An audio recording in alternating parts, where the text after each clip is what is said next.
Monsieur le Président de la République, la presse nationale et internationale brûle d'envie de vous rencontrer depuis plusieurs semaines.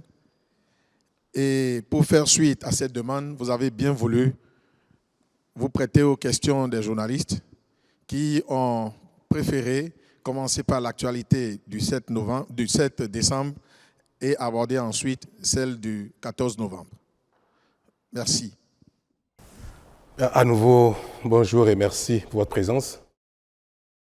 Je suis heureux de vous retrouver, surtout après la frayeur que nous avons tous eue il y a quelques jours. Vous savez, Dieu aime le Bénin et nous allons jamais cesser de lui rendre grâce pour ça. Alors je suis à vous, on se parle cash. Madame, vous avez l'honneur. Merci Monsieur le Président. Je suis Inès Fassia, directrice de Bénin TV Junior. Les enfants m'ont remis plusieurs questions, mais dans ce lot-là, je vous pose une seule. Ils veulent savoir comment vous vous sentez après le 7 décembre. C'est des enfants qui veulent savoir comment se porte le Père de la Nation. Aussi simple que ça. Merci. Je vais bien. Je vais très bien. Même si mon moral a pris un petit coup. Pas pour moi-même, mais pour le pays entier. Parce que cet incident, c'est comme ça que je le qualifie, parce que pour moi, ce n'est pas véritablement une tentative de coup d'État. Parce qu'il faut bien plus que ça pour soumettre un État entier. Je suis peiné, j'ai été très malheureux, je continue de l'être pour l'image que cela donne de notre pays. Et c'est cela qui, en fait, constitue ma véritable souffrance. Pour moi-même, je vais très bien physiquement, mais mon moral a pris un petit coup quand même. Pour cela. Vous savez, nous aimons tous le Bénin, malgré nos divergences, nos heurts, nos disputes. Je pense que la quasi-totalité des Béninois elle était loin de penser qu'un tel événement se produirait au Bénin. Ça nous ramène des dizaines d'années en arrière. Mais ça va, je veux espérer que tout le monde va bien également. Nous dites aux enfants que je vais très bien. Je leur dirai, avec votre permission, la deuxième question. Ils veulent savoir, à votre avis, qu'est-ce qui est important que les enfants et les jeunes du Bénin retiennent sur le Bénin aujourd'hui? À votre avis, qu'est-ce qui est important qu'ils doivent savoir du Bénin? Que le Bénin est un grand pays, une grande nation. Qu'ils soient fiers de leur pays, que même les plus grands pays du monde peuvent subir des épreuves. Ce n'est pas parce que nous avons connu une épreuve douloureuse, rare, que cela remet en cause la grandeur de la nation béninoise. C'est notre capacité à réagir, à faire face à ce genre de défis, d'épreuves, qui fait de nous aussi un grand pays. Donc qu'ils soient fiers du Bénin. Merci Monsieur le Président. Je suis Aboubakar Takou, quotidien Le Béninois libéré et BLTV. Monsieur le Président, le coup d'État, heureusement déjoué du 7 décembre dernier, est l'œuvre d'un démembrement de la garde nationale, une essence que vous-même avez inspirée et créée. Et à ce qui paraît, cette garde nationale est l'essence la plus chouchoutée de notre armée nationale. Monsieur le Président, avec le recul, n'avez-vous pas un sentiment de regret d'avoir constaté que c'est plutôt les enfants de la bonne maman qui ont été à l'origine de cette trahison à l'encontre de la République? Je vous remercie. Non, je n'ai pas de regret du tout. Et je peux vous dire que ce n'est pas la garde nationale qui a opéré l'attaque. Non. Heureusement. Vous savez, dans toutes les communautés du monde, quelle que soit l'époque, il y a toujours des marginaux. On ne peut pas reprocher à la nation béninoise d'avoir en son sein quelques voyous, quelques crapules, quelques marginaux. On ne peut pas reprocher à la garde nationale, à l'armée tout entière, d'avoir en son sein des crapules. Alors, ce qui aurait peut-être permis de qualifier la garde nationale d'un corps en rébellion, c'est si nous avons pu avoir tout le commandement, ou une partie du commandement. ou du sous-commandement, ou bien une frange importante de l'unité. Mais ça n'a pas été le cas, heureusement. Et ceux qui ont opéré l'attaque n'étaient pas tous, sinon, dans leur grande majorité, ils ne relèvent pas de la garde nationale. Ce sont quelques soldats qui étaient en séjour dans le camp de Togbe pour des formations, pour des mises à niveau, assurées par quelques formateurs de la garde nationale. Et je peux vous confirmer que l'armée béninoise tout entière, et notamment la garde nationale, elles ont été extraordinaires. Elles ont, dans les premières minutes, confirmé leur allégeance à l'État, au chef supérieur des armées, à leurs autorités, et ont engagé immédiatement des hommes pour venir au secours de l'État, pour venir porter main forte pour mater les voyous. Nous avons reçu un détachement de la garde nationale elle-même qui est à Dessa, à Lada, et un détachement également de la caserne de Ouida. Toutes les autres casernes ont appelé le chef d'état-major général, ont appelé le commandant de la garde républicaine pour demander la conduite à tenir. Savoir s'il faut engager toutes les casernes vers Cotonou pour protéger les institutions, protéger le palais, la résidence du chef de l'État, ou bien si l'incident était maîtrisé. En tout cas, toutes les casernes, tout le haut commandement, tout le sous-commandement a réagi dans les minutes qui ont suivi l'attaque. Et moi, ça m'a fait découvrir encore une fois que notre pays a franchi un palier.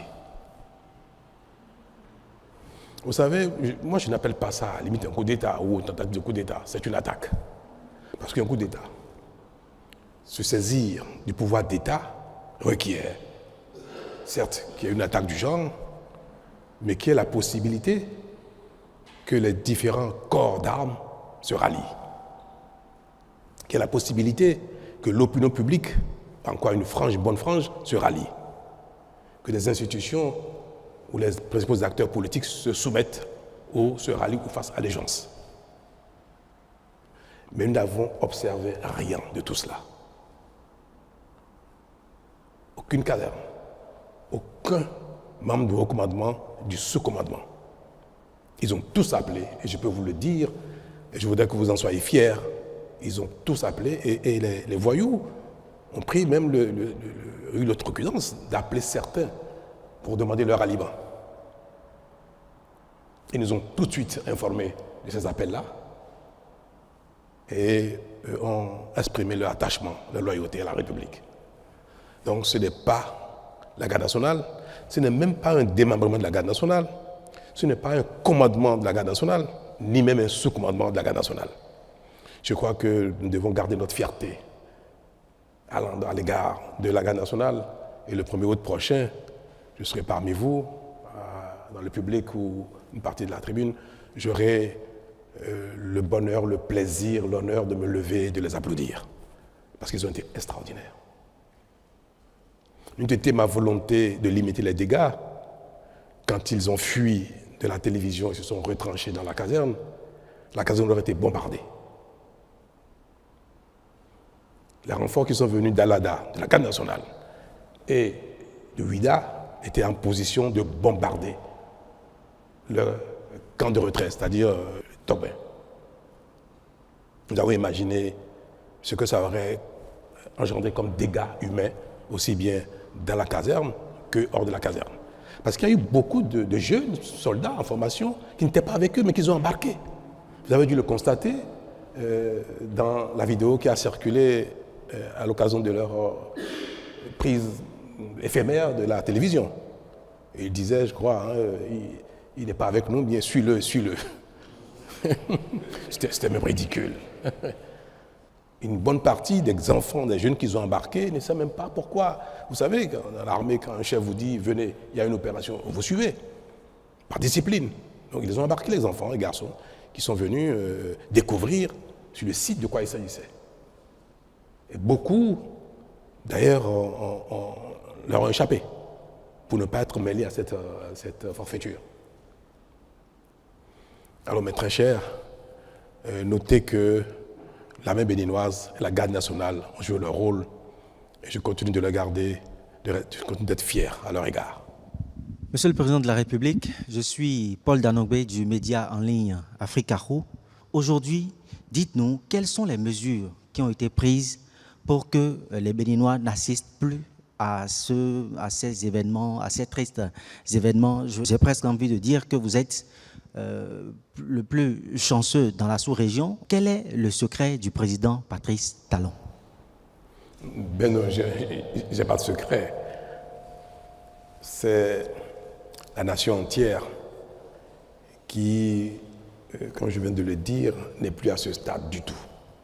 Le Bénin, j'aime bien le dire, c'est peut-être un peu prétentieux, mais le Bénin est déjà notre pays dans notre sous-région. Et certes, il y a eu des failles, c'est vrai. Je manquerais de sincérité si je ne vous l'avoue pas. Nous étions peut-être un peu dans un excès d'assurance et de constat de la paix, de la tranquillité d'un pays dans lequel tout le monde, malgré nos difficultés, nos peines, nos heurts, nos divergences, on pensait que le Bénin était loin d'être sujet à une telle chose. Vous savez, si on prend les grands pays dans lesquels ce genre de choses ne sont plus envisageables, les pays d'Europe, développés, les États-Unis, Canada et consorts, ce n'est pas une telle idée qui manquerait à certains de leurs ressortissants. Il y a bien des gens qui se saisissent d'armes de guerre pour aller braquer une banque, pour aller braquer une bijouterie. Mais il ne reviendrait à personne dans un pays d'aller braquer l'Élysée ou bien la Maison-Blanche. Je suis certain qu'il y a plein de gens qui, se levant le matin, ont peut-être envie de devenir président des États-Unis ou président de la France par la force. Ça, on ne peut pas dire qu'aucun Français, aucun Américain, aucun Canadien, aucun Allemand n'est capable d'avoir une telle idée folle. Tous les hommes ne sont pas identiques, quel que soit le temps, quelle que soit l'époque, quel que soit le lieu. Ce n'est pas pour dire toujours quelques marginaux. Autant, on peut prendre des armes pour aller braquer dans ces grands pays une banque, une bijouterie. Autant, même si l'envie existe, personne ne ferait d'y braquer, comme je viens de dire, l'Élysée ou bien la Maison-Blanche. Pourquoi? Parce que si quelqu'un le fait, il est certain, 100% certain, que cela ne va pas prospérer.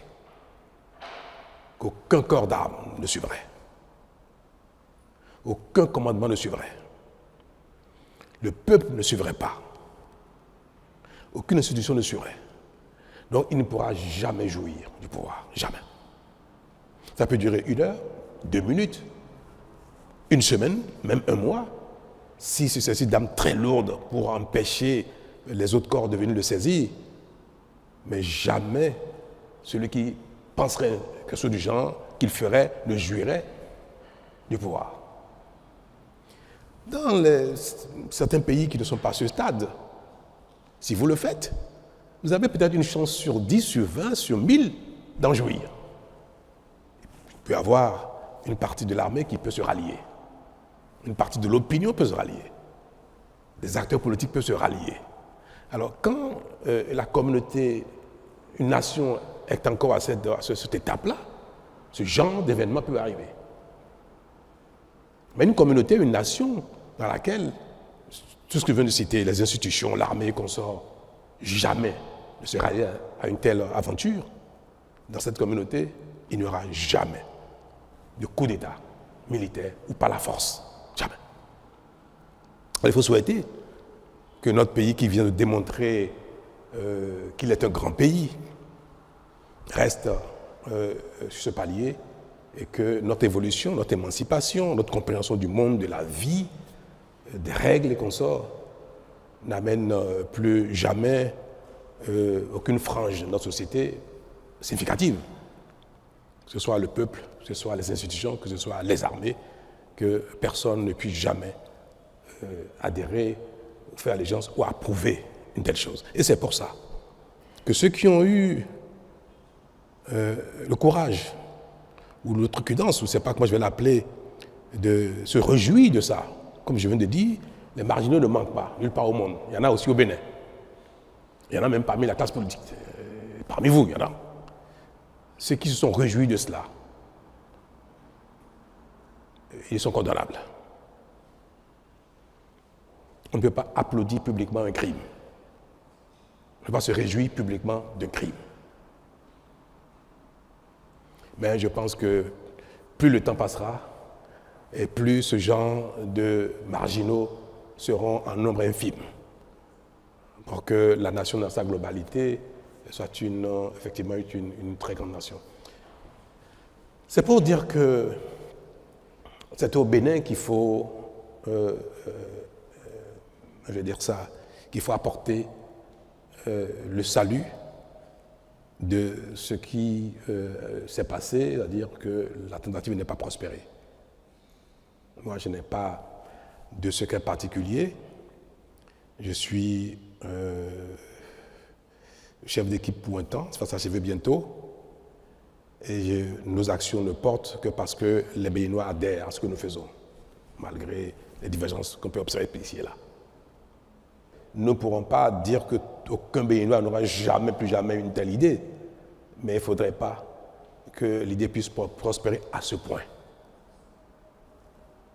Même si très vite, nous avons eu le dessus. Ils ont été chassés de la maison, vaillamment. Même moi-même, je n'ai pas eu peur d'être avec la garde républicaine, parce que je savais très bien que jamais cela ne prospérerait, que nous ferons face. Ils sont allés à la radio, on les a poursuivis, ils ont été délogés très vite de la radio, mais il y a eu un temps qui s'est écoulé entre le moment où ils ont été délogés et le moment où le ministre de l'Intérieur est venu s'exprimer. C'était un week-end, il fallait qu'ils viennent de Calavi. Et c'était la personne la plus indiquée. Mais ceux qui sont à la CRTB ont bien vu qu'il n'y avait même pas eu de résistance. On les a poursuivis, ils sont partis très vite. Bon, c'était des voyous. C'était des voyous, des petits terroristes qui ont été manipulés, encouragés par quelques acteurs marginaux politiques du Bénin et puis quelques également personnes étrangères que je me garderai d'évoquer ici parce que la justice s'est déjà saisie de cette affaire-là. Donc c'est des petits voyous, des barlotins, je ne sais même pas comment il faut les qualifier, insensés, qui ont été encouragés, manipulés par des nostalgiques et par des jaloux.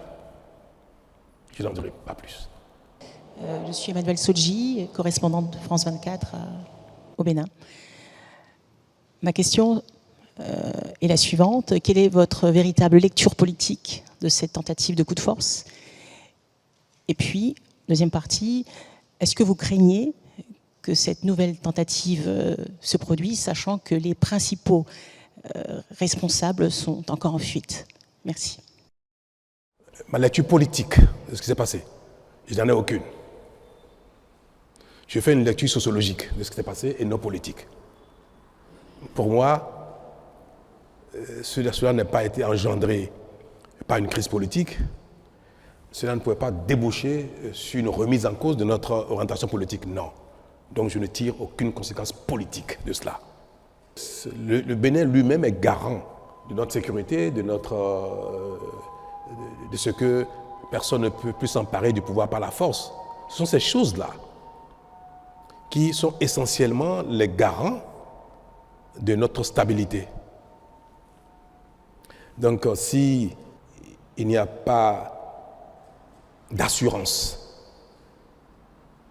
que la prise de pouvoir d'État par la force de cette manière ne peut se prospérer, je pense que c'est ce qui ne se reproduiront plus jamais. Nous venons de donner un exemple aux marginaux. Donc, pour moi, madame, cela ne se reproduira plus jamais, juste parce que les uns et les autres ont pu constater que le Bénin n'est plus à ce stade. Toutefois, comme je viens de vous le dire tout à l'heure, les mesures appropriées pour ne pas perturber la quiétude des Béninois seront prises pour que des intentions du genre ne puissent jamais s'exprimer, que ça reste dans la tête des marginaux et qu'ils ne passent jamais à l'acte, ou même s'ils le tentent, à la seconde d'après, que ça ne puisse prospérer. Gérard Goyon, je suis du journal L'événement précis. Le Parlement de la CEDEAO a pris une résolution condamnant l'attaque et faisant des recommandations tendant à engager un dialogue. Comment vous avez accueilli cela, Monsieur le Président? Très bien, la CEDEAO est dans son rôle, c'est appréciable qu'un genre d'attaque soit condamné. Et il est également du rôle de la CEDEAO d'appeler à la concorde, à la discussion, à la paix dans tous les pays où quelque chose paraît remettre en cause l'ordre constitutionnel, donc politique. Paraît. Donc il est évident que la communauté internationale invite le Bénin, invite le président de la République, les acteurs politiques, à ne jamais emprunter cette voie pour régler un problème qui pourrait être politique, qui pourrait l'être. Donc c'est évident que la CEDEAO nous demande, au besoin, d'engager des dialogues pour que ce ne soit jamais par les armes que nous réglons nos différends. Ceux qui ont peut-être encouragé ces enfants, garçons, à faire une telle chose, et qui ont peut-être des raisons politiques, sont également concernés par ce genre de message. Vous avez beau avoir des divergences avec le pouvoir en place, l'État ou les autorités en charge, à l'instant, vous ne pouvez pas faire, encourager, inciter les gens à aller s'attaquer à l'État. Donc c'est un message d'ordre général que je prends avec honneur et humilité. Merci. Bonjour, Monsieur le Président. Je suis Joël Tchogwe de Peace FM. Alors, ma question, c'est de savoir, est-ce que vous pensez que les dysfonctionnements ou les défis de gouvernance peuvent faire le lit à des intentions malveillantes, de tentatives de putsch? Et ensuite, quelle est la mission de l'armée étrangère qui a été sollicitée pour venir en renfort à l'armée béninoise? Merci. Aucune œuvre humaine n'est parfaite. Hein? Donc, ce que vous qualifiez peut-être de dysfonctionnement de l'action publique, c'est vous qui le dites. Moi, je ne sais pas si le mot est approprié. Il n'y a rien, aucune action, nulle part au monde, soit capable de faire l'unanimité. Aucune action humaine. Même le Créateur ne fait pas l'unanimité. À plus de raison, les hommes et l'action humaine. Donc, ce qui a pu, dans le courant de l'action publique, pendant le mandat ou les mandats qui se sont écoulés, à ne pas plaire à certains, aux uns aux autres, ont pu porter même parfois préjudice, à tort ou à raison, à certains, peuvent être de nature à ce qu'il soit souhaité que le président, le chef d'équipe décède. Pourquoi pas? On peut dire, oh là là, si une mort emporte celui-là, mes peines seraient finies. C'est pareil, hein, vous savez, quelqu'un qui pense que la rigueur de l'État, la rigueur des institutions est imprimée par le chef et qui lutte de manière implacable contre la corruption. Et si quelqu'un vide la corruption, il peut souhaiter que tout cela s'arrête par la disparition du chef. C'est humain, c'est humain. Donc pour moi, ce qui a pu se passer, même si des acteurs politiques que je qualifie de marginaux ont pu encourager les enfants, les garçons à le faire, je ne considère pas que cela est lié à une dérive de l'action publique, de l'État, dérive de l'autorité en charge de notre destin commun pendant l'instance actuelle, que cela soit lié à un dysfonctionnement. Je ne sais pas ce qui serait ce dysfonctionnement-là, donc je ne fais pas cette lecture, comme je viens de le dire. Alors, pour ce qui est de l'intervention de l'armée de l'air du Nigeria, c'est un peu vers midi qu'après avoir analysé la situation, en discussion avec les responsables militaires, le patron de la garde républicaine, le chef d'état-major général qui était en France, qui a dirigé les opérations de loin et qui s'apprêtait à prendre le vol et venir à Cotonou. C'est après avoir échangé avec eux que nous avons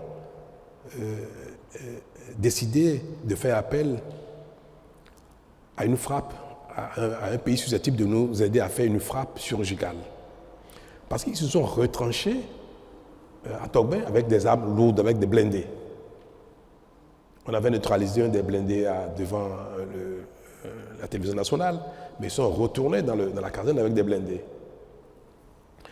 Vous savez, dos au mur, ils peuvent encore faire des bêtises. C'est-à-dire commencer dans la caserne à tirer, à faire n'importe quoi, sachant que la cause était perdue. Nous avions nous aussi positionné des blindés non loin du camp pour les convaincre, résoudre à déposer les armes.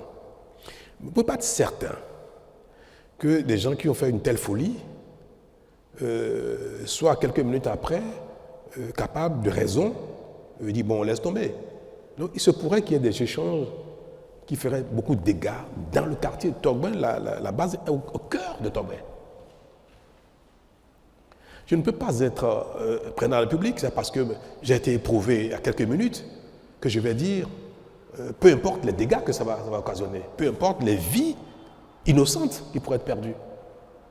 Nous avons dit, il ne faut surtout pas que les affrontements entre l'armée loyaliste, l'armée tout court et ces voyous engendrent encore des pertes en vie humaine.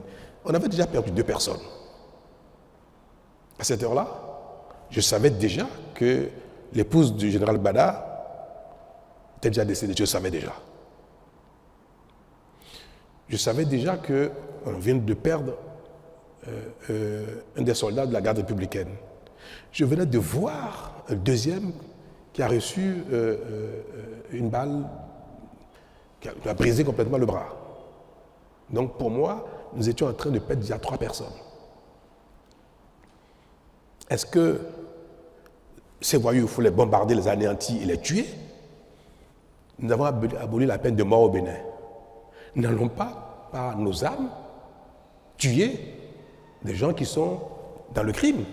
Il faut les arrêter, les condamner, mais pas les tuer. Il ne faut pas non plus tuer d'autres soldats qu'on savait très bien dans le camp, mais non partisans de cette affaire-là. Quand je viens de vous dire, suivez-les, ils ne sont pas avec nous. On savait déjà qu'il y avait plein de gens dans le camp qui n'étaient pas avec eux. Des gens dans le camp nous appelaient. On a eu des appels de soldats dans le camp qui disaient, mais non, on n'est pas concernés, ce qui se passe n'est pas bien, et comme ça, qui n'étaient pas avec eux. Il faut préserver ces vies-là. Ne disposons pas d'aéronefs susceptibles de faire des frappes ciblées pour détruire 1 ou 2 de ces blindés, parce que c'est leur seule arme, c'était ça. Ce sont des armes puissantes, en face desquelles il fallait déployer la même force de frappe. C'est vrai, nous étions en supériorité. Toute l'armée béninoise, avec une vingtaine de garçons, c'est vite fait. Mais il y aurait dans tous les cas, si on avait utilisé nos armes, il y aurait des dégâts. Il y a un type d'arme dont le Bénin ne dispose pas. C'est des aéronefs susceptibles, très haut, de faire une frappe millimétrée. Peut-être que les temps à venir, nous allons l'acquérir. Mais vous savez, nous venons de loin et nous consacrons nos ressources à nous assurer du minimum. Notre stratégie de lutte contre le terrorisme, de préservation de la sécurité intérieure du pays, requiert des acquisitions assez spécifique. Les terroristes n'utilisent pas des blindés. Nous ne pensons pas que le Bénin irait un jour en guerre contre les pays voisins. Si on a beaucoup d'argent, on achèterait tout et n'importe quoi. On n'a pas beaucoup d'argent. On achète ce qui est utile, important, impératif pour nous. Donc avoir des avions qui coûtent très cher, à l'achat, à l'entretien, à l'utilisation, pour tirer sur des blindés, autant le Nigeria peut disposer de cela, autant ce ne serait pas raisonnable que le Bénin investisse des centaines de milliards pour acheter de telles armes, même si l'utilisation peut s'avérer nécessaire à certains moments de la vie, comme vous venez de l'observer. Pour préserver Togben, le quartier et les vies humaines, il fallait faire appel à une telle arme pour neutraliser un ou deux blindés de tête afin qu'ils comprennent qu'ils sont totalement nus et qu'ils se rendent. Donc vers midi, nous avons décidé de solliciter le Nigeria. Nous savions, le commandement militaire béninois savait que nos amis nigérians disposaient de tel équipement. On leur a fait appel via la CEDEAO, via le président Tinubu lui-même en personne, et nous avons opéré les formalités nécessaires dans la journée pour que ce soit une intervention qui se fasse dans le cadre de la CEDEAO, normée, bien précis, et nous avons dit dans quel cadre nous voulons le faire, et nous avons rassuré les Nigérians que cela éviterait beaucoup de pertes en vie humaine. Le président Tinubu a été rassuré de cela, parce que il ne faut pas, pour neutraliser une dizaine de gars, vingtaine, tuer des centaines d'autres. Donc c'est exclusivement à cet effet que nous avons sollicité les appareils qui sont venus opérer. Ils ont fait 2 frappes. Ça suffit pour que ce qu'on espérait s'est bien passé. C'est la débandade. Donc nous avons eu raison d'avoir fait ce choix-là. Le président du Nigeria a souhaité envoyer une troupe terrestre. Vous savez, quand vous êtes éprouvé, il est de bon ton de ne pas refuser l'aide, même si vous n'en avez pas besoin. Les règles de courtoisie requièrent cela. Vous êtes éprouvé, on vous dit, on va vous aider. On envoie des hommes. Même si vous n'avez pas besoin de ça, vous dites merci. Donc on a reçu les troupes terrestres qui sont arrivées vers minuit, 1h du matin, alors qu'on n'a pas besoin de ça. J'étais déjà passé à la télé moi-même, dire que les Béninois pouvaient vaquer à leur occupation le soir même. Pourtant, l'armée nigériane est venue par voie de terre à minuit. Nous avons installé, ça montre que la coopération fonctionne bien une fois de plus. Tout cela montre bien que on peut toujours compter sur la coopération internationale si il y a besoin. Bonjour Monsieur le Président, Ozia Sounougo de Bénin TV. Merci de nous avoir assuré sur le maintien et la préservation du pacte républicain qu'on salue aujourd'hui. Cependant, le pays a reçu un coup pour son image. Tigri et son escouade rapprochée sont toujours en fuite. Permettez d'insister sur la question d'Emmanuel Sodji. Est-ce que vous redoutez une nouvelle tentative et est-ce qu'on peut savoir où il se terre si vous ne pouvez pas pour le moment nous parler des complicités du voisinage? Où est-ce qu'il se terre? Moi, je ne crains pas une récidive de la chose. Et même si ça devait se faire, soyez tranquille, peut-être personne ne le saura parce que ça n'ira pas à ce point-là. C'est vrai, ils sont en fuite et c'est vrai que nous voulions qu'ils déposent des armes, qu'ils se rendent. Et pour ne rien vous cacher, à un moment donné, nous avons eu Tigri au téléphone. Le patron de la garde républicaine lui a parlé au téléphone. Il lui a dit, garçon, c'est une folie ce que tu fais. Rends-toi, dépose des armes.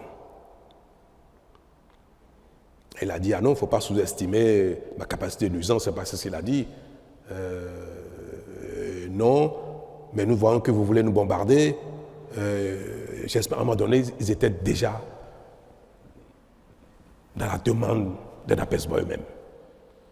Alors, quand le concerné montre déjà ses faiblesses, il dit, mais ne nous bombardez pas, Vous comprenez donc que nous ne pouvons pas aller plus loin. Et quand effectivement nous avons réduit et ils ont commencé par fuir, deux choses l'une. Certains sont enfuis avec leurs armes, qu'ils ont jetées après dans les caniveaux, dans les rues de Togben, puisque nous avons reçu des armes, la population nous a amené des armes après. Quand ils fuient comme ça avec des armes, vous les poursuivez, c'est des champs de tir, le risque encore de mort devient réel. À l'instant où vous poursuivez quelqu'un qui est armé, dans un quartier densément peuplé. Nous aurions pu, si on avait donné le feu vert aux hommes de la poursuite de tirer sur eux, quand ils ont commencé à faire le mur, quand certains se sont mis en civil, certains sont mis en civil et sont sortis du camp sur des motos. Moi, j'ai donné les consignes de ne pas abattre qui que ce soit en fuite. Parce qu'il y a déjà eu un premier lot qui s'est enfui. Quand ils sont arrivés dans le camp, Tigri lui-même est parti du camp en civil et en voiture. Il a abandonné les garçons, il a quitté il est sorti du camp. Quand la frappe a eu lieu, il n'y était plus. Donc, ceux qui se sont enfuis, tant mieux. Nous les recherchons, nous avons retrouvé certains parmi eux, mais certains ne sont pas été retrouvés et je crois, ont eu la facilité de quitter le territoire. Parce que vous savez très bien que la convivialité, la bonne cohabitation entre nos deux pays, la CEDEAO, même si parfois sur les papiers, ce n'est pas une réalité, entre les populations, c'est une réalité. Les échanges sont libres, totalement libres entre les populations sur les frontières. Et il n'y a pas que les points de passage officiels qui permettent d'aller du Bénin au Nigeria, au Niger, au Burkina ou au Togo. Donc ils ont pu passer les frontières. Et nous avons lancé les mandats d'arrêt contre eux. Nous avons sollicité les pays concernés pour coopérer et nous les livrer. Je vais espérer qu'ils vont coopérer, qu'ils vont nous livrer ces voyous-là. Parce qu'il faut qu'ils en répondent. Mais je compte de vous dire, c'était moins de mal que ce soit enfui que les poursuivants. Nous fassions beaucoup de victimes dans Togben. Rachida Ousso de BIP Radio. Si vous me permettez, j'aimerais aborder le deuxième thème de cette conférence. J'aimerais évoquer la trêve politique. Est-ce que vous pouvez nous expliquer comment ça va marcher et est-ce que ça ne pose pas problème dans un pays démocratique? Merci. J'ai donc promulgué hier la loi portant révision de la Constitution. Et c'est vrai que dans les nouvelles dispositions, il y a, je vais le dire ça abusivement, l'instauration d'une trêve. Mais en fait, ce n'est pas nouveau, madame. Dans le dispositif politique électoral du Bénin, ça tout le monde le sait, la campagne électorale en vue du changement des équipes politiques, que ce soit exécutif parlementaire ou aux exécutifs locaux, la campagne électorale, dans les tests qui organisent les élections aujourd'hui, la campagne ne peut s'ouvrir que, je crois, c'est 2 semaines avant le scrutin. C'est ça, les textes existants. Donc, théoriquement, dans les règles, dans les tests qui organisent la compétition politique, on n'est en campagne électorale que 2 semaines avant les élections, avant les scrutins. Et si vous lisez les nouvelles dispositions de la Constitution, c'est tout ce qui a été dit. On dit que la critique par les acteurs politiques est permise, elle est autorisée, elle est même normale, elle est souhaitée. C'est dans la Constitution. Il faut que les acteurs politiques, notamment ceux qui ne sont pas en charge, puissent commenter, critiquer l'action de ceux qui sont en charge pour qu'il y ait amélioration, pour qu'il y ait des propositions alternatives, pour qu'il y ait des solutions. Parce qu'on ne peut pas dire que ceux qui sont en charge d'une fonction politique ont la science infuse et qu'à eux seuls, ils détiennent la vérité. Donc, le principe même de la critique de l'action publique est consacré dans la Constitution, dans la nouvelle disposition, et de manière permanente. Il faut ne pas vous laisser entraîner par l'image des mots, je dirais plutôt l'image, même pas leur contenu, parce que le mot trêve paraît très fort. Mais dans son contenu, la trêve ne concerne pas la critique de l'action publique. Mais nous savons très bien que personne ne respecte les 2 semaines de campagne que prescrivent nos lois. Et c'est pour ça que nous avons voulu mettre le doigt là-dessus, utiliser un mot fort pour interpeller les consciences, pour dire qu'on ne peut pas être en campagne toute l'année, tout un mandat durant. Un président qui est élu un jour J pour 5 ans, pour 7 ans bientôt, pour peut-être 10 ans, peut-être on ne sait jamais, ou peut-être pour 2 ans ou 3 ans. Nous sommes dans un modèle d'élection générale. Quand un système un régime est mis en place qui concerne l'ensemble des diverses fonctions politiques, parlementaires, exécutives ou locales, il ne faut pas qu'aussitôt après les élections, la campagne redémarre pour les élections qui auront lieu 5 ans après. Et c'est ça qui a été redit de manière plus forte dans la disposition qui prescrit qu'on ne peut pas faire campagne tout le temps. Et nous avons même élargi la période de campagne. On permet même que la campagne ait lieu, au lieu de 15 jours avant les élections, elle ait lieu même 1 an avant les élections. On allait plus loin que ce qui existait. Au Bénin, désormais, si un scrutin d'élection a lieu 1er janvier 2027, à partir du 1er janvier 2026, on peut commencer la campagne. Mais pas avant. Et c'est cette période où on ne permet pas aux acteurs politiques d'être en campagne que nous appelons trêve. Il n'y avait pas un mot pour le désigner précédemment. Nous avons utilisé le mot pour que ce mot soit utilisé avec sa force, pour que les uns et les autres sachent et s'engagent à ne pas être en campagne tout le temps. C'est tout. C'est ce que veut dire la trêve. Nous en faisons un foin terrible parce que nous sommes habitués à ce que même quand les textes existent, qu'on ne les respecte pas. Il a suffi qu'on mette le doigt dessus, qu'on dit « oh là là, on va nous interdire de parler ». Mais la disposition constitutionnelle consacre que la critique soit permanente. Barnabas Roukouma, journaliste et promoteur du groupe de presse d'Abaro. Nous sommes à Parakou. Merci beaucoup, Monsieur le Président. Au lendemain du vote de la loi portant révision de la Constitution, le gouvernement a fait une tournée dans le pays pour expliquer aux populations le contenu de cette nouvelle loi. Qu'est-ce qui ressort de cette tournée? Est-ce que ce sont les rapports qui vous ont été faits qui ont permis à ce que plus tard vous promulguez finalement cette loi? Je vous remercie. Moi, j'ai été consulté par les partis politiques. Cette loi qui a été votée n'a pas été votée dans mon dos. Je vais vous le dire. J'ai été consulté et le ministre de la Justice a participé au débat. Et nous avons fait des amendements. Donc, ce qui a été voté était parfaitement en phase avec notre vision.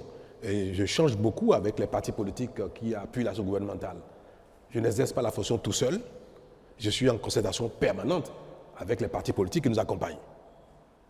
Et d'ailleurs, des lois à caractère politique ne peuvent pas être votées sans qu'il n'y ait quand même une certaine discussion, convergence de point de vue entre les acteurs politiques qui soutiennent l'action du président et lui-même. Donc, je ne vais pas me dérober sur la question, j'ai été bien informé et j'ai participé à sa rédaction. J'ai même fait des suggestions d'amendements. Vous savez, les dispositions de la révision de la Constitution sont quelque chose de sensible. Vous me direz pourquoi on n'a pas fait ça avant. Et moi, je vais vous dire une chose. Ça me caractérise, même si tout le monde le sait déjà. C'est quoi le rôle d'un leader? C'est quoi le rôle d'un leader? Un leader politique, un leader religieux, un leader social, un leader d'une cause donnée. C'est quoi son rôle? C'est de réfléchir à ce qu'il faut. Et de le partager, certes, avec sa cible, ses concitoyens, quand il s'agit de leaders politiques, mais aussi c'est surtout d'oser proposer des solutions aux problèmes qui se posent à la communauté. Donc un leader, ce qu'on attend d'un leader, ce n'est pas simplement tout le temps d'aller recueillir ce que veut la communauté pour mettre en œuvre, point barre. Mais sinon, quel est notre rôle? Quelle est la compétence? Quelle est l'énergie? Quel est le savoir-faire? Quelle expérience nous mettons au service de nos concitoyens si nous ne pouvons rien leur proposer? J'estime qu'il est de notre devoir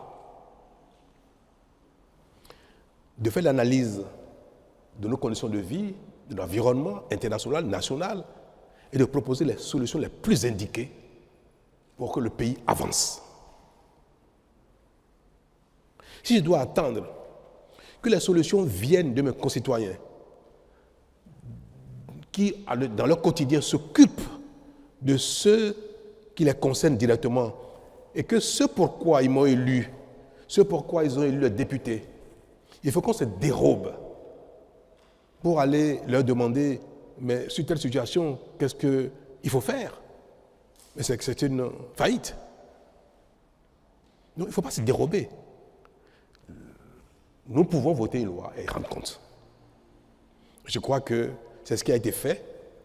Le temps que nous avons mis à promulguer n'est pas lié à la reddition de comptes. Non. Il fallait que la Cour constitutionnelle se prononce sur la conformité de la loi par rapport à la Constitution. Mais j'ai voulu, par respect au peuple, j'ai voulu quand même que tout de suite, dès que la loi a été votée, j'ai voulu que le peuple soit informé de cela, nonobstant la procédure de validation par la Cour constitutionnelle en ce qui concerne la constitutionnalité de la loi. Bonjour Monsieur le Président, Oui. le Sénat. Quels sont ses pouvoirs réels? Beaucoup pensent que c'est une institution que vous avez créée qui se place au-dessus des institutions qui existent et que c'est également pour placer le futur président de la République sous tutelle. Et est-ce que vous êtes le futur président du Sénat? Le Sénat, tel qu'il a été défini, paraît une invention béninoise, n'est-ce pas? J'ai entendu dire qu'il n'y a aucun élu au Sénat, que le Sénat n'a aucune légitimité. Pourtant, le Sénat a un rôle important. Je veux vous dire que c'est vrai, chacun imagine, invente ce qui lui convient, ce qui est conforme à ses besoins, à son histoire, à sa réalité. Mais il est rare que les idées même les plus belles, les plus innovantes ou novatrices relèvent d'une exclusivité. Dites-vous une chose, quand vous pensez à quelque chose de très bien, quelqu'un a déjà pensé à ça. C'est rare qu'on soit vraiment les seuls à avoir une idée novatrice. Le fait que ce soit un parlement de gens désignés, de compétences, d'expérience, de sagesse, existe ailleurs dans le monde. Vous le savez, non? Le Bénin n'est pas le seul pays dans lequel le Sénat est composé à 100% de personnes désignées, aucun élu. Le Canada. Le Sénat du Canada, il n'y a aucun élu dedans. Ils sont tous désignés. Ce n'est pas le Canada qui nous a inspirés. Hein. C'est vrai que la connaissance du monde peut parfois nous amener à faire nos analyses de manière circonstanciée. Le rôle qu'on a voulu donner au Sénat requiert que ce soit un Sénat de personnalité. Pour jouer ce rôle tampon, pour jouer ce rôle d'apaisement, pour jouer ce rôle de régulateur de la vie politique. Au Bénin, il n'y a aucune institution qui régule, qui apaise, qui tempère les ardeurs politiques. Ça n'existe pas. Et pourtant, c'est notre plus grand problème. Ce sont les heurts politiques qui créent des histoires. Ce sont les différences politiques qui même empêchent l'action politique efficace. Il n'est pas inutile qu'il y ait dans la République un conseil de sages. Nous l'avons appelé Sénat parce qu'il a quand même un petit rôle législatif. Et le thème consacré pour les institutions qui partagent avec l'Assemblée le pouvoir législatif, ce thème standard, c'est le Sénat. S'il n'y avait pas le moindre rôle législatif dans les attributions du Sénat, on aurait peut-être appelé le Conseil des sages. Mais tel qu'on l'a défini, le Sénat a également un autre rôle législatif parce qu'il y avait un vide dans le dispositif béninois, dans la Constitution en ce qui concerne les divergences entre le Parlement et le gouvernement. Vous savez, au Bénin, le président de la République, le gouvernement, peut également initier des lois qu'on appelle projets de loi. Le Parlement initie proposition de loi. Dans tous les cas, que ce soit projet venant du gouvernement, venant du président de la République, ou proposition venant des députés, c'est le Parlement béninois seul au Bénin qui vote la loi. Une fois que la loi est votée, si le président de la République n'est pas d'accord avec certaines dispositions qu'il estime non pertinentes pour l'action publique, pour la gouvernance du pays, pour l'efficacité de l'action publique, le président de la République peut demander une deuxième lecture. Et il dit, à l'occasion, il demande que telle disposition soit modifiée dans tel ou tel sens.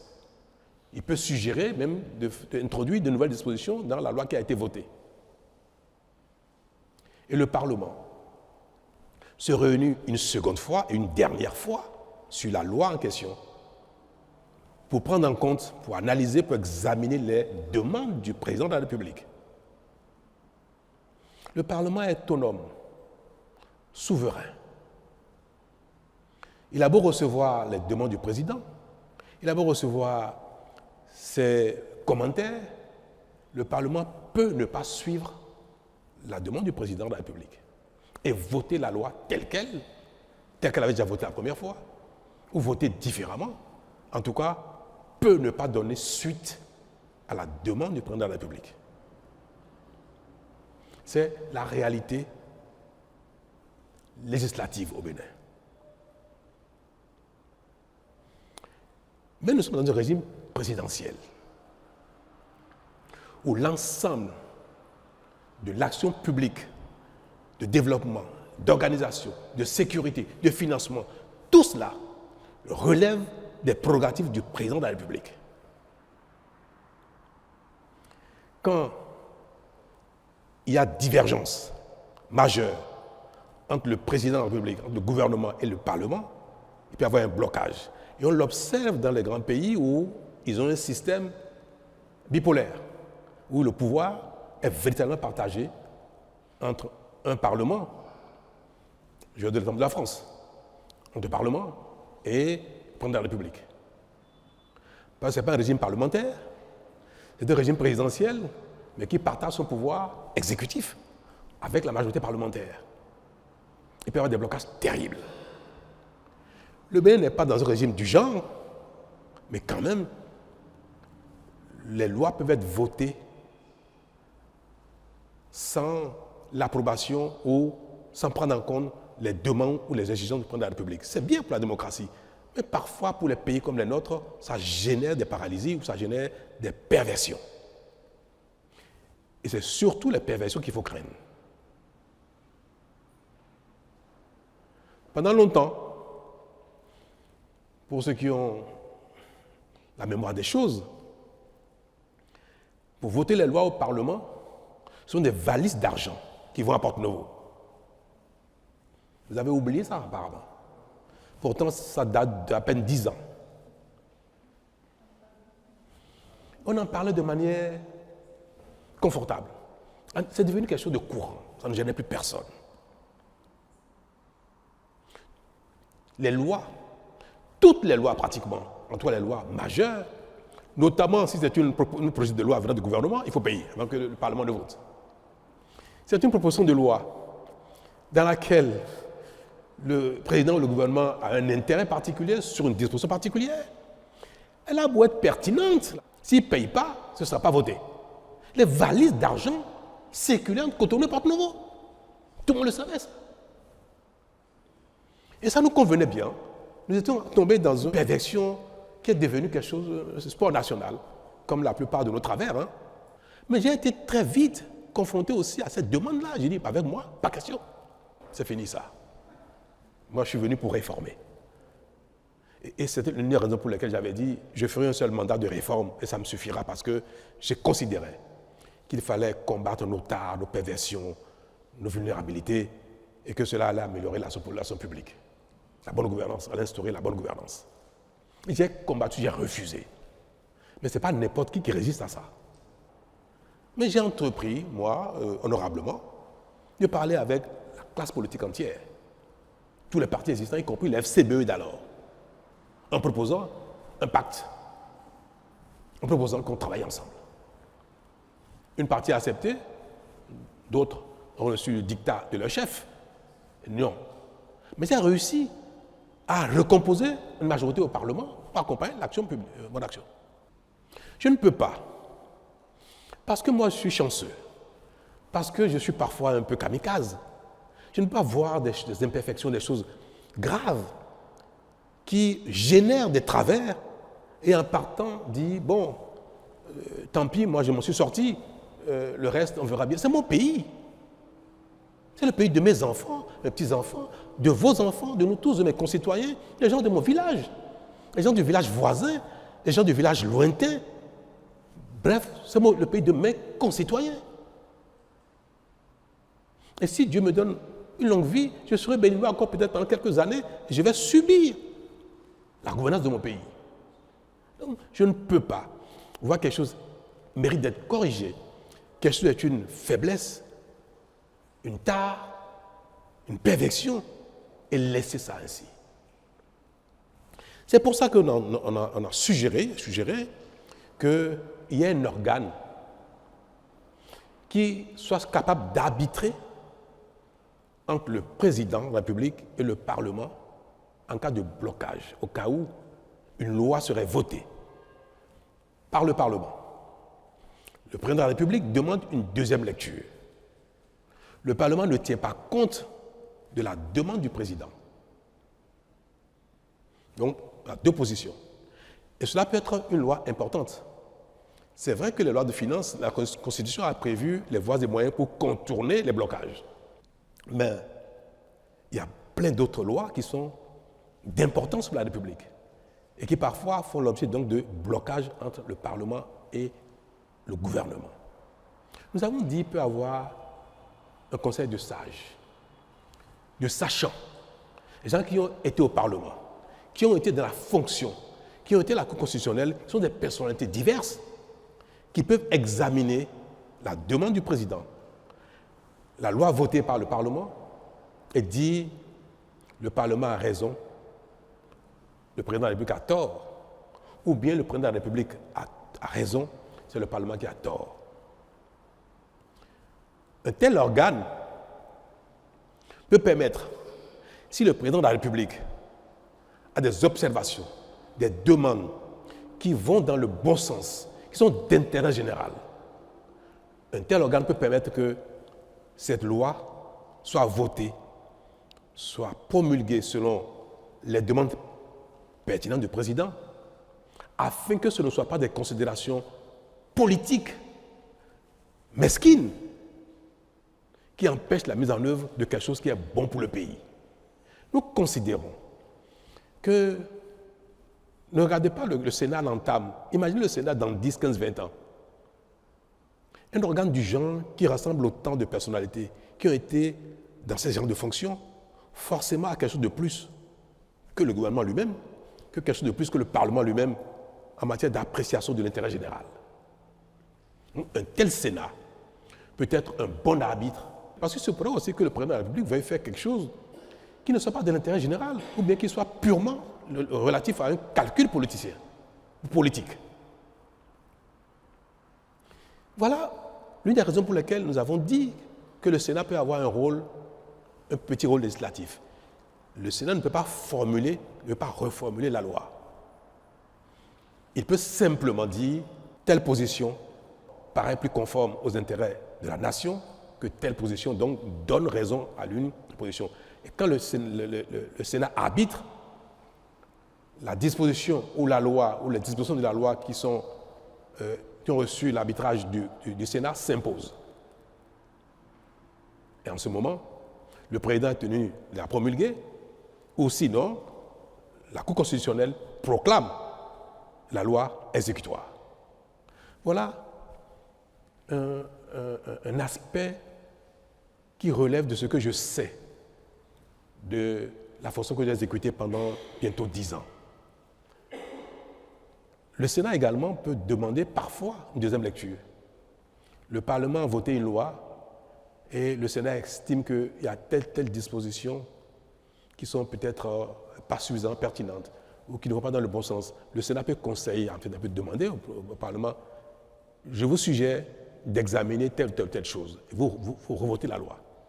Si le Parlement vote la loi à nouveau, sans tenir compte des observations du Sénat, le Sénat ne peut rien faire.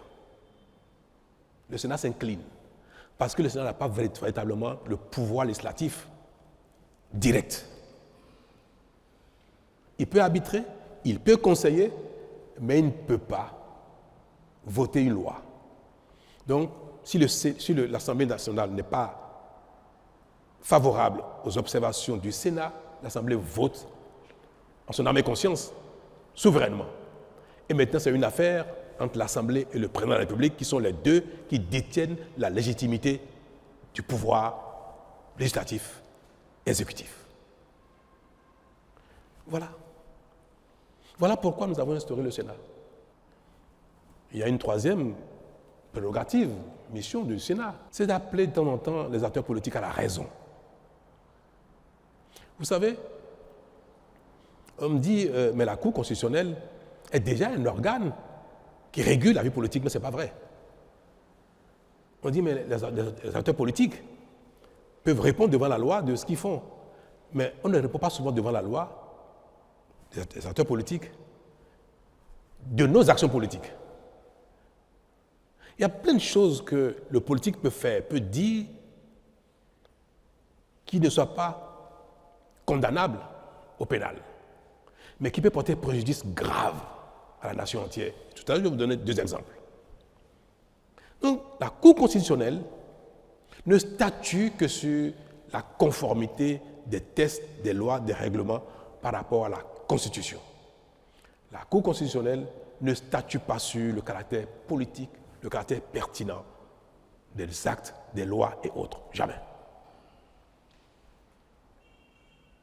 Or, l'action politique qui induit l'action publique conditionne notre vie. Vous me direz, comme le peuple a voté pour le Parlement, voté pour le président de la République, peu importe ce qu'il faut. Mais est-ce que c'est mauvais d'instruire un organe pour des fois dire aux gens, appeler les gens à la retenue, rappeler les gens à l'ordre, conseiller les gens? Un exemple. On interdit les filets qu'on appelle, pour la pêche, la pêche, il y a un filet, un équipement de pêche qu'on appelle Medokpo Konu. C'est-à-dire, vous faites la pêche avec ça, vous ramassez tout. Les menus frétins, y compris même les alevins. Tout, vous ramassez tout. Et quand on utilise ces genres d'équipement, on appauvrit le plan d'eau, le cours d'eau. Et la pêche finit par, la recherche halieutique finit par mourir complètement. Donc, l'État régule et empêche les équipements qui ne sont pas conformes à l'intérêt général. Un homme politique, conseiller communal, député, ministre, non, parce qu'en général, les règles, en un moment, sont fixées par le gouvernement. Un ministre fait ça, il va être démis tout de suite. Mais vous prenez un acteur politique, chef d'un parti politique, conseiller communal ou député, qui dit à ses parents, dans sa localité, n'écoutez pas, ne faites pas attention à cette règle, à cet arrêté du ministre des Histoires, continuez de pêcher avec votre filet, mais ne pas qu'on nous. C'est un acteur politique, hein, ce n'est pas un citoyen ordinaire. Donc c'est une personnalité du pays. C'est une personnalité qui est écoutée, qui aspire à gouverner, ou soit qui a déjà gouverné, donc qui exerce une certaine influence sur la population. Et il appelle les populations à ne pas tenir compte de ça. Un maire prend un arrêté pour interdire le prélèvement du sable, de gravion dans une carrière, en disant que cette carrière a atteint un niveau où continuer déstabilise l'environnement. Et il dit interdiction de prélever, de continuer à exploiter cette carrière. Un homme politique arrive et dit, il dit n'importe quoi lui, continuez. Alors, qu'est-ce qui va se passer? Si la personne continue, elle va répondre devant la loi après. C'est elle qui va payer, qui va sanctionner par la loi. Si le pêcheur continue d'utiliser son équipement de pêche et qu'il est confondu de cela, c'est lui qui va être pénalisé. Et parfois, il va y avoir une rébellion sur l'eau. La police fluviale va sur l'eau pour contrôler les filets et les populations pour se soulever contre la police fluviale. Coups, blessures, désordre et même parfois perte en vie humaine. Le véritable auteur, c'est qui? C'est l'homme politique. Mais aller devant la justice, en pénal, correctionnel, c'est un délit. Il appelle des gens à ne pas respecter la loi. Vous êtes magistrat. On vous présente un acteur politique qui a appelé les populations à ne pas respecter la loi, contester la loi. Et il va dire, non, moi j'ai seulement critiqué la loi. Mais il conteste la loi, il soulève les gens contre la loi. Vous ne pourrez pas le condamner pénalement. Vous avez du mal. En plus, un acteur politique. Voilà les limites. Je ne suis pas juriste, hein, autrement je ne suis pas magistrat et consort, mais je vis au quotidien ce genre de choses, je suis face à ce genre de situation. Où un homme politique va dire ça, et il va être devant la loi, mais ce n'est pas lui qui a fait la bêtise. Ce n'est pas lui qui a pêché avec un filet. Lui, il a simplement dit aux populations, mais j'estime que le test de loi, le règlement ou l'arrêté qu'on sort était excessif ou bien n'est pas pertinent et qu'on sort, je n'ai dit que ça. Mais ça, ce n'est pas condamnable. C'est ni un délit, ni un crime. Il faut que les juges aillent très loin pour aller trouver la culpabilité pénale d'un tel comportement politique. Et ça fait des dégâts énormes dans nos communautés. Il y a des choses qu'un citoyen lambda peut dire. Tant qu'il n'a pas un frein, il n'a pas commis un délit, il peut continuer de le dire. Parce qu'on n'arrête pas les gens, on ne pousse pas les gens juste parce qu'ils disent cette loi-là, moi je ne vais pas la respecter. Un citoyen le dit ça, on ne le fera rien du tout. Il conteste la loi alors qu'il n'a pas le droit. On n'a pas le droit de contester les tests, les règlements, les lois de la République. On peut les critiquer, on ne peut pas les contester. Pour les contester, il faut aller devant les juridictions qui ont la compétence de recevoir les contestations et de statuer pour dire « Ah, le citoyen a raison, telle loi, tel règlement, tel décret n'est pas conforme à l'ensemble du dispositif positif légal de notre pays. » Mais en dehors de la contestation devant la juridiction, théoriquement, personne n'a le droit de contester l'autorité de la loi, des règlements, dès lors qu'ils sont en vigueur. Donc, que les citoyens, même si on ne doit pas le faire, qu'ils contestent l'autorité de la loi et des règlements, on ne peut pas mettre les gens en prison pour ça. Mais qu'un acteur politique, une personnalité politique, qui a de l'influence, qui aspire à gouverner, qui a même déjà gouverné, fasse de telles choses, Ce n'est pas pénalement qu'il faut régler ça, il faut régler ça politiquement, il faut l'appeler à la raison.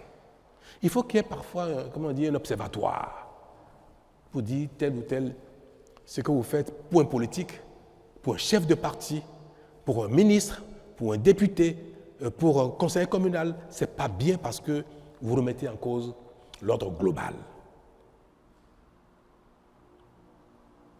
Le Sénat a aussi ce rôle-là,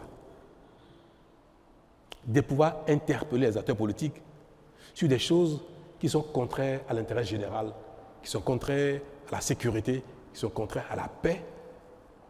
Quand un homme politique dit « Moi, je vais appeler les miens, ils vont venir si vous allez vous affronter sur le terrain ». D'un homme politique, ce n'est pas bien. Mais est-ce que vous allez le poursuivre en pénal pour ça? Parce qu'il a dit « Je vais appeler les miens, vous allez venir s'affronter ». Non. Ce n'est pas tout qui est pénal. Il faut éviter aussi d'amener les acteurs politiques systématiquement devant la loi parce que ça crée trop de problèmes. Ce qui n'est pas convenable politiquement. Il faut qu'il y ait un organe pour leur dire « ce n'est pas bien ce que vous faites. Ne faites plus ça, ne dites plus ça ». Et si là, les personnes refusent, récidivent, vont jusqu'à demander qu'il y ait un coup d'État, vont jusqu'à demander à ce qu'il y ait la guerre civile, vont jusqu'à demander que les populations s'affrontent. Là, on peut dire, ah non, là, vous exagérez. On peut prononcer même une sanction politique contre ces personnes-là. C'est tout. Nous mettons en place dans notre pays des dispositions qui accompagnent notre dynamique de développement, la compétition politique, l'activité politique, comme dans tous les autres domaines où, quand on est dans un métier, il y a des codes de déontologie, il y a des lois, des règlements qui les organisent, qui sanctionnent. Il n'y a qu'en politique où aucun test, aucun règlement, aucune institution n'appelle à recadrer l'activité politique, l'action politique ou les propos politiques. Ça n'existe pas au Bénin. C'est le seul métier. On peut faire ce qu'on veut et il n'y a personne qui peut vous rappeler à l'ordre. Si vous êtes médecin, infirmier, artisan, policier, je ne sais pas quoi, zémédien et consorts, votre activité est réglementée. L'activité politique, non. Vous pouvez faire ce que vous voulez. Vous pouvez appeler les gens à se tuer. À la limite, on ne vous dira rien. Est-ce que c'est un tort de proposer qu'il y ait un conseil de sages qui appelle les uns et les autres à la raison pour que nous vivions plus en harmonie et que l'action politique publique soit efficace et non chaque fois objet de conflits, de guerre. Voilà, mesdames et messieurs, l'intérêt du Sénat. Je pense qu'il serait bien que nul ne se dérobe. Que nul ne se dérobe. Que toutes les personnes qui ont servi ce Bénin, ce pays, qui ont une certaine personnalité, une certaine expérience, une certaine notoriété, acceptent, pendant qu'ils sont encore un peu vigoureux, d'être dans ce conseil de sages. Moi, je ne vais pas me dérober. Et j'espère que personne ne se dérobera. Personne. Ce n'est pas très contraignant d'être dans ce conseil, dans ce Sénat, pour donner son opinion, pour apprécier ce que font les uns les autres, pour conseiller et pour apaiser, pour servir de tampon. Non. Donc, je pense, et je vais l'espérer, que toutes les personnes visées vont accepter de siéger au Sénat, y compris moi-même. Monsieur le Président, je suis Éric Guédénon de Canal 3 Télévision. Alors, la loi que vous avez promulguée, il y a la question des mandats. Oui, c'est vrai qu'on ne doute plus de votre volonté de faire jouer le Bénin dans la Cour des grandes nations. Cependant, aucun grand pays démocratique majeur n'a instauré 7 ans. Pourquoi le Bénin a fait l'option de 7 ans? Le Bénin aspire à être dans la catégorie des grands pays. Les grands pays font 5 ans et le Bénin fait 7 ans. C'est comme si nous on recule, on se met dans la catégorie des pays qui... Non, je vais vous dire pourquoi. J'ai eu en 2016 à proposer à mes concitoyens qu'on instaure un mandat un peu plus long que 5 ans. mais un mandat unique. Parce que j'ai dit que 5 ans, c'était trop court pour agir efficacement et pour avoir un résultat. C'est trop court. Mais j'ai dit que la quête d'un second mandat pervertit l'action courante. Parce qu'on a les yeux rivés sur le second mandat et on est un peu même populiste. C'est pour ça que j'ai proposé les deux choses. Rallonger le mandat pour avoir un temps plus long pour l'efficacité de l'action publique, mais un seul mandat pour ne pas être conditionné par le besoin de renouvellement. 10 ans après, ayant été dans la charge, je peux vous dire que je suis plus que jamais convaincu que 5 ans, c'est trop court. Surtout, si ce n'est pas un mandat unique. C'est un paradoxe, hein, ça paraît. Surtout si ce n'est pas un mandat unique, 5 ans est trop court. Parce que celui qui est élu pour un premier mandat, s'il est un homme politique, il voudrait forcément un second mandat.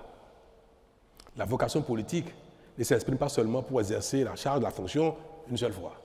Et vous le savez tout très bien, la plupart des acteurs politiques qui postulent pour être président de la République, ils voudraient bien faire le nombre de mandats qu'il faut, 2 ou 3 ou 4 si possible. Donc le fait de vouloir un second mandat requiert que le premier ait un bilan. Si vous faites un premier mandat qui n'a pas de bilan, vous ne pouvez pas solliciter de vos concitoyens de vous reconduire dans la charge. Mais comment on fait pour avoir un bilan visible au bout de 5 ans? On ne fait que des choses visibles en apparence, mais qui manquent souvent de profondeur, de qualité.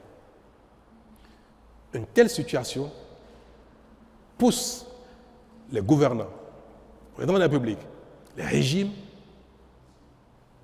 dans la précipitation.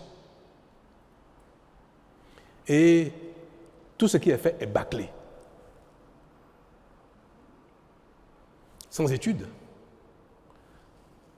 sans compte expertise, sans donner le temps qu'il faut aux entreprises pour exercer, quand c'est des travaux, que c'est une réforme, tout ce qui relève de l'action publique est fait de la précipitation. Parce qu'on veut, au bout de 2 ou 3 ans, avoir un résultat visible.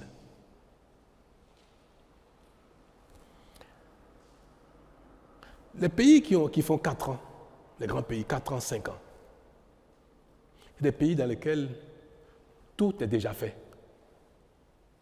On va prendre l'exemple des États-Unis qui font 4 ans. L'exemple de la France qui est passé de 7 ans en 5 ans. Mais quand vous écoutez les attentes des populations aux États-Unis, en Allemagne, en Italie, en France, c'est quoi l'attente des populations? Quelle est leur demande face aux acteurs politiques? Quand vous écoutez l'offre politique des acteurs politiques italiens, espagnols, français, canadiens, américains, quand vous écoutez leur offre politique, de quoi ils parlent? Vous n'entendrez jamais les populations françaises, américaines ou italiennes demander de l'eau à leurs acteurs politiques. Il nous faut de l'eau, jamais. Qui a déjà entendu ça une fois dans les réclamations des populations en France ou aux États-Unis? Jamais. Vous n'entendez jamais demander de l'électricité. Ils ne demandent jamais la route. Ils ne demandent jamais des hôpitaux. Ils ne demandent jamais les écoles. Même pas les universités. Peut-être des centres de recherche. Pourquoi? Parce que l'eau, ils l'ont déjà depuis longtemps. La route, ils l'ont depuis longtemps. L'électricité, les gens naissent avec ça, ils ne s'imaginent pas que ce soit un bien particulier. C'est une banalité. N'entendez pas les gens dire, dans ma région, je veux une université. Les gens ne demandent pas ça. Les populations vont dire, nous voulons lutter contre l'immigration. Pour qui on va voter pour qu'il combatte l'immigration? Pour qui on va voter pour qu'il assure notre sécurité dans les quartiers, dans les villes? Sécurité. Lutte contre l'immigration. On va entendre, Nous ne voulons pas aller à la retraite à 65 ans, on veut continuer à la retraite à 60 ans. Des choses qui relèvent du confort de vie et non des fondamentaux de survie même, d'existence. Nous sommes sur deux planètes différentes. Nous sommes dans deux mondes différents. Le président américain, jamais quelqu'un lui demandera « Oh, l'électricité, consort, école et consort », jamais. Lui va parler d'impôts. Il va parler d'immigration. Il va parler de la rivalité avec la Chine. À la limite, on peut élire un président américain pour 1 an. C'est suffisant. Parce qu'on veut qu'il prenne des mesures tout de suite contre l'immigration. Un décret suffit. Une fois qu'il a pris le décret, il peut dire bye-bye. Il a satisfait les besoins de ses électeurs. Une fois qu'il a fixé le taux de douane sur ce qui doit venir de la Chine partout et qu'on soit, il peut dire bye-bye, j'ai fini. Donc, le temps d'action pour un président américain, 1 an peut suffire pour qu'il satisfasse les demandes de sa population. 1 an peut suffire. Si vous allez en France, il faut combien de temps à un gouvernement pour voter la loi, prendre les décrets pour mettre la retraite à 60 ans, 65 ans, 70 ans? Il ne faut pas 2 ans, il ne faut pas 5 ans.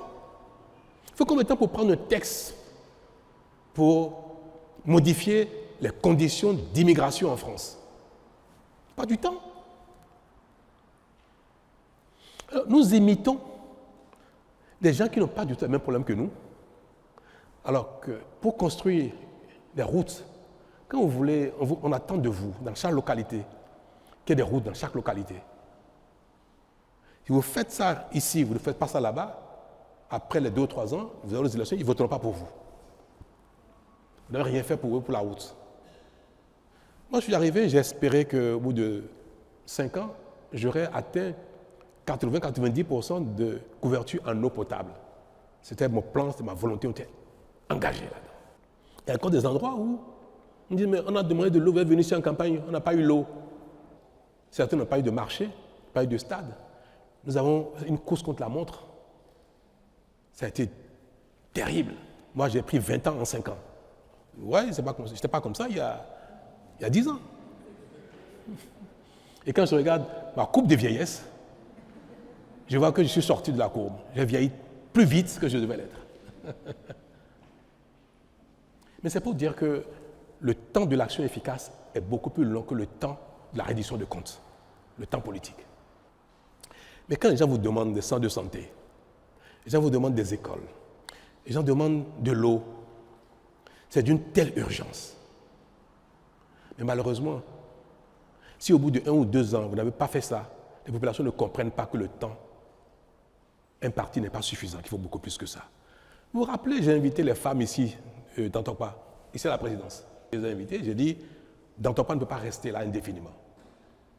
Insalubrité, incendie, c'est un peu conforme au commerce. Dans 20, 30, 40 ans, le Bénin sera 50 millions d'habitants, on ne peut pas garder ton Tokpa là. Vous allez accepter de partir de là. Ça fait 8 ans. Tokpa n'a pas encore déménagé. Pourtant, nous sommes acharnés au travail. Ceux qui connaissent la zone peuvent aller voir. Mais il a fallu des études. En telle matière, il ne faut pas des études n'importe comment. Des expertises, des contre-expertises, les financements, les contrats d'entreprise. Nous sommes en fin de mandat. Ça a été l'une des priorités de mon action en termes d'infrastructures marchandes. 9 ans après, Tokpa n'a pas déménagé encore, même si les travaux sont finis. Nous avons décidé que le bitume, le goudron aille partout au Bénin. Je n'ai jamais réussi à le faire en 5 ans. Jamais.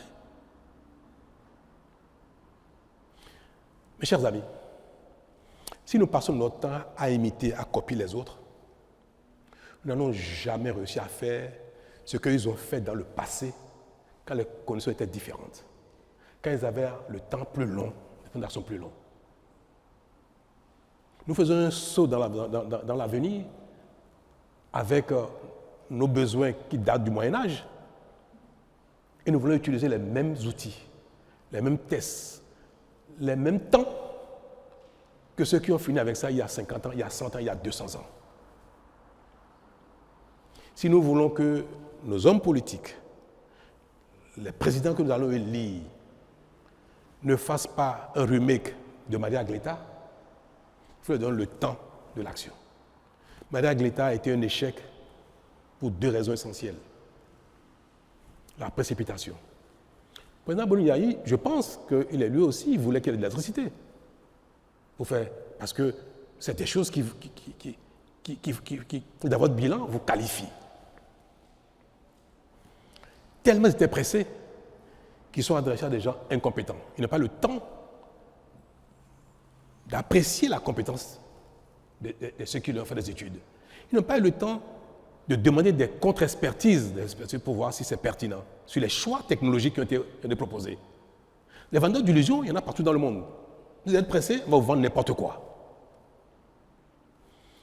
On a donné un temps de réalisation qui était trop court.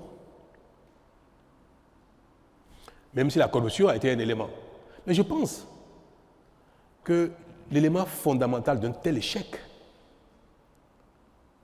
c'est le défaut d'études pertinentes, le défaut du temps nécessaire pour une bonne expertise et le défaut du temps nécessaire pour la construction d'une unité fonctionnelle qui marche et qui est capable de traverser le temps. Et des erreurs comme ça, on en a commis partout. Vous avez vu les vidéos sur l'Assemblée nationale, Porte Novo, qu'on ne peut pas habiter parce que c'est trop dangereux, qui a été démoli maintenant. Les études ont été défaillantes. Quelque chose a été construit sur la base d'une étude qui avait beaucoup de faiblesses.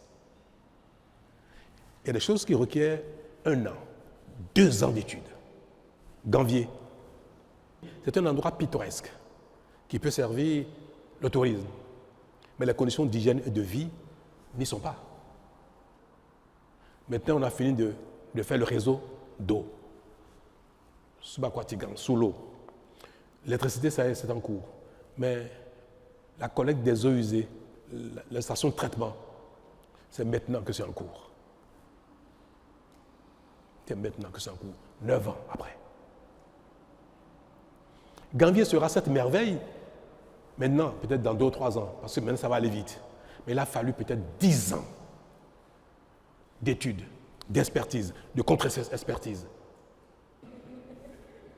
Le temps de l'action est un temps long, en ce qui concerne nos besoins. Et c'est pour ça que nous avons raison de ne pas choisir 4 ans, 5 ans comme les grands pays, parce qu'ils sont déjà grands, parce qu'ils ont réalisé ces choses-là dans le passé, il y a très longtemps. Nous, on commence à peine. Je vous en prie, donner 7 ans à un régime est un temps moyen suffisant pour avoir des résultats. Quand on regarde le minimum de temps requis pour la plupart de ce qui relève de nos besoins, des besoins de nos populations. On me dira, mais quand le président il est mauvais, 7 ans, ce n'est pas trop long. Là également, on a tort. Quand le temps est court, il ne permet ni au mauvais de faire quelque chose, ni au bon de faire quelque chose. Que vous soyez bon ou mauvais, quand le temps est court, vous ne faites rien. Quand le temps est long, est suffisant, celui qui est bon fera quelque chose. Celui qui n'est pas bon, il ne fera rien. Mais ça ne change rien pour celui qui est mauvais. Donc le président qui n'est pas bon, le gouvernement qui n'est pas bon, que le temps soit suffisant, ou trop court, ou trop long, il ne fera rien. Mais il ne faut pas qu'à cause de lui, on vote une disposition qui empêche ceux qui sont bons de faire des bonnes choses. Non, on regarde le mal pour empêcher le bien de se faire. En fait, voilà comment je dis ça, la disposition philosophique qui nous guide ici, dans les pays où nous sommes confrontés au manque de confiance, au manque d'efficacité. Comme peu de gens sont bons, alors on met en place des dispositions qui empêchent tout le monde d'être bon. C'est le paradoxe du humain. Non, donc, c'est pas parce que de temps en temps, la communauté aura des présidents qui ne sont pas bons, qui ne sont pas efficaces, qui ne sont pas pertinents, qui n'ont pas de bonne vision. Ce n'est pas pour ça.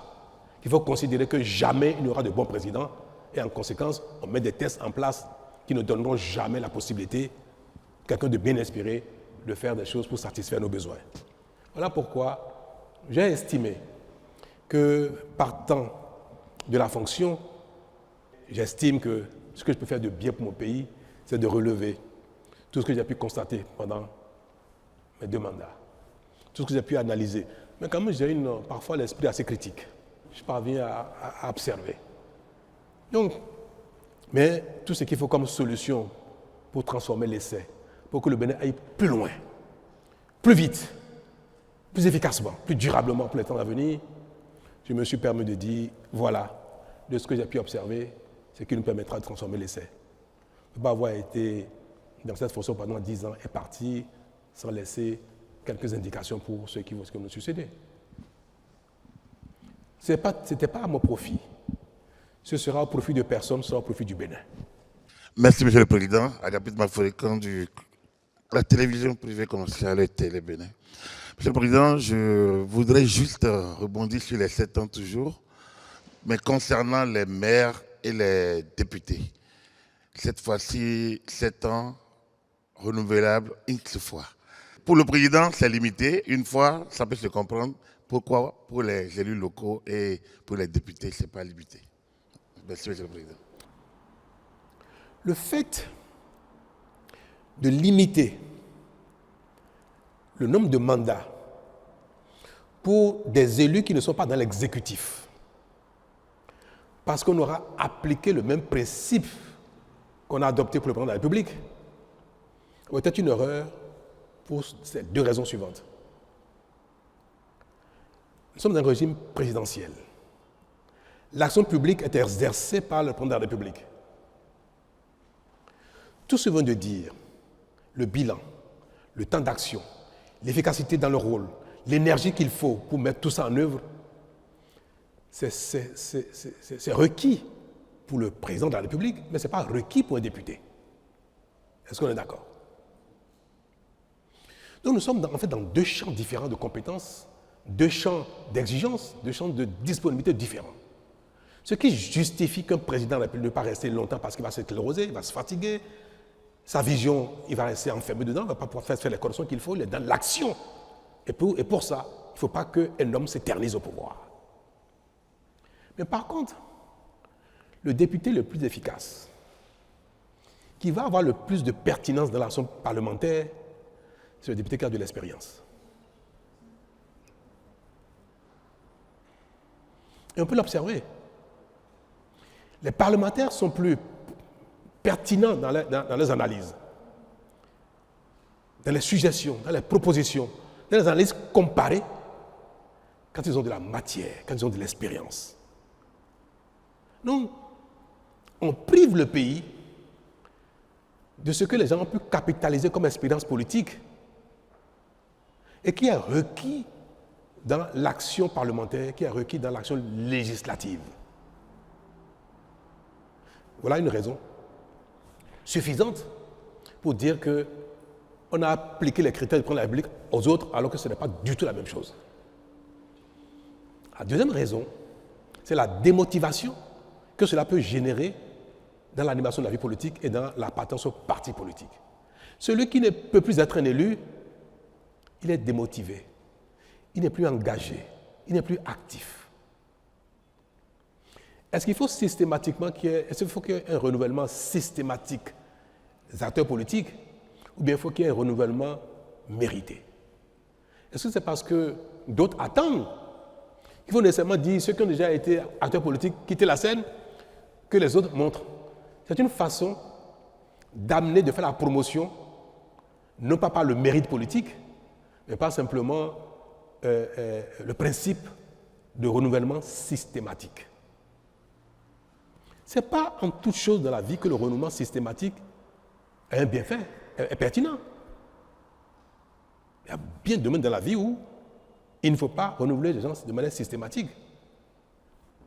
Un médecin qui a capté de l'expérience, vous dites qu'il est trop vieux, dès que quelqu'un sort de l'école, il faut qu'il le remplace.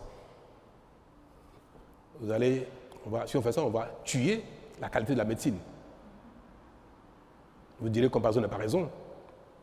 Mais je peux vous dire que si on veut que les partis politiques se renforcent, restent dans la durée,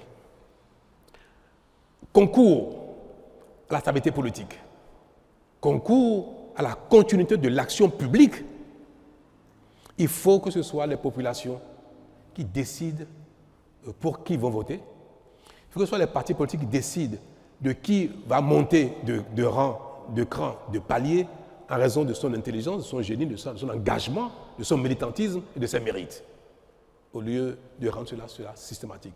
On a fait une erreur. J'estime que celui qui est bien né doit pouvoir corriger ses erreurs sans qu'on ne lui répète 2 fois. Merci, Monsieur le Président de la République. Franck Aounon de Canal 3. Alors, je voudrais savoir quel est le contenu de la critique qui est consacrée par la Constitution. Qu'est-ce qu'on y met concrètement? Merci. On n'y met rien du tout. La critique, c'est la critique. Seulement que la Constitution recommande aux acteurs politiques, notamment ceux qui ne sont pas en charge à un moment T, leur recommande qu'en critiquant, de proposer des solutions. Si vous dites que quelque chose n'est pas bon, vous êtes un acteur politique. Parce que c'est facile de dire, vous prenez un test pour organiser la pêche, ce que vous avez dit n'est pas bien. Vous ne voulez plus qu'il y ait des filets de tel type, vous avez pris un règlement, un arrêté pour le faire, ce n'est pas bon pour telle raison. Voilà plutôt la solution qui permet de régler le problème de non-approvisionnement de nos cours d'eau. Mais si vous dites que ce n'est pas bon, point bas, ne faites pas ça, et vos populations ne faites pas, ce n'est pas bon.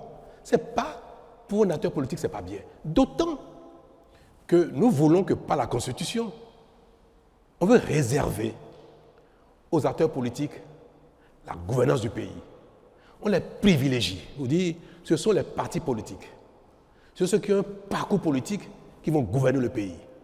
Alors, si on leur donne ce privilège, il faut aussi qu'on leur dise quels sont les contreparties qu'il va avoir. Critiquer, mais proposer. Même pour l'humain que nous sommes, critiquer sans proposer, c'est de l'insulte. Ou alors, quand vous critiquez, vous dites, je ne sais pas comment il faut faire, hein, mais je pense qu'il y a peut-être mieux à faire. C'est déjà une façon différente de la critique que souvent les acteurs politiques n'ont pas. Donc, cher monsieur, la Constitution n'a pas limité le champ de la critique. Elle recommande simplement aux acteurs politiques qu'ils puissent de temps en temps faire des propositions quand ils trouvent que quelque chose n'est pas bien. Et recommande également à l'exécutif de mettre en place un cadre de concertation avec les acteurs politiques d'opposition pour que ceux-ci n'aient pas que la rue, n'est pas que les médias pour leur proposer des alternatives à leur choix d'action publique. Donc, la Constitution a recommandé 2 choses. À celui qui est dans l'exécutif, de créer un cadre de concertation, et recommande que celui qui n'est pas dans la charge, de pouvoir faire des propositions concrètes quand il estime que l'action n'est pas bonne, mais la critique, elle est libre. Et pour les politiques, et pour les citoyens simples. Merci.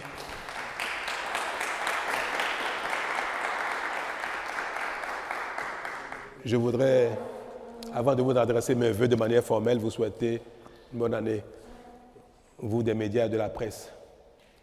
Le Bénin fait son chemin. Nous allons souhaiter que 2026 nous apporte davantage que les années passées. Bonne santé à tous, du métier, et qu'il y ait un peu plus de ralice.